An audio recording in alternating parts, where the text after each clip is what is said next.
On peut penser depuis Cézanne à un développement assez logique de l'histoire de l'art. Les moyens de la représentation prennent le pas sur l'objet représenté.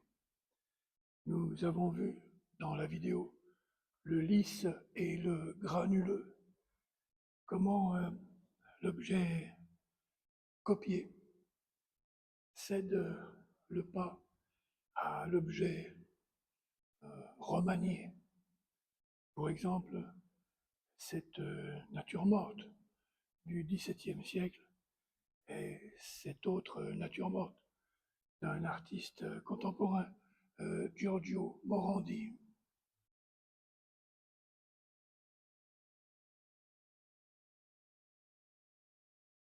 On va au XXe siècle se passer du modèle et autonomiser l'art.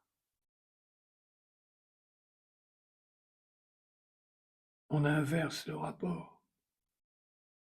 L'art ne reproduit pas le modèle.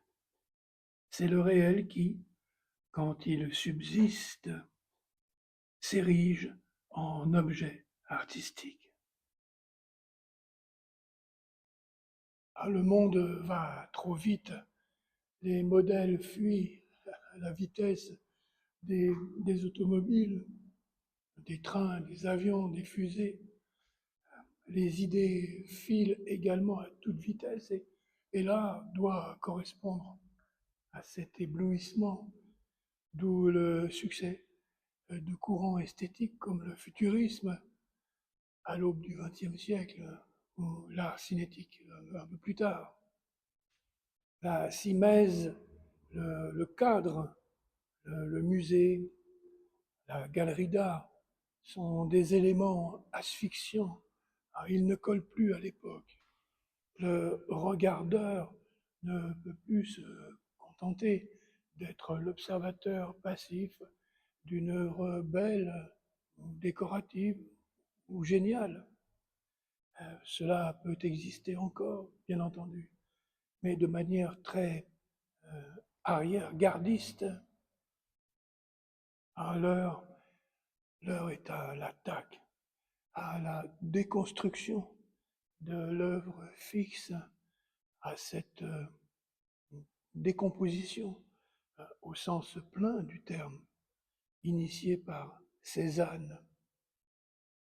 L'art n'occupe plus un rectangle d'espace en 2 dimensions sur un mur ou dans le silence d'une statue figée pour l'éternité. Il devient l'espace. Il est en mouvement perpétuel et son visiteur peut et doit l'occuper à part égale. Penser avec lui de nouvelles dimensions de l'esthétique, donc de la pensée et par conséquent du monde. C'est une révolution aussi radicale que celle de l'entrée de la perspective au Quattrocento.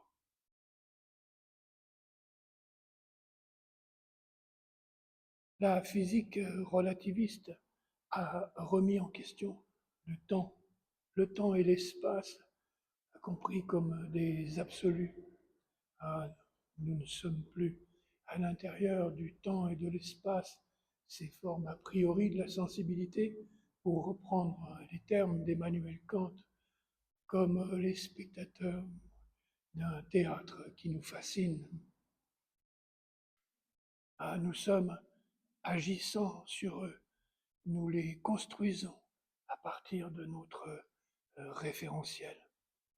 Œuvres et visiteurs, acteurs sont interdépendants.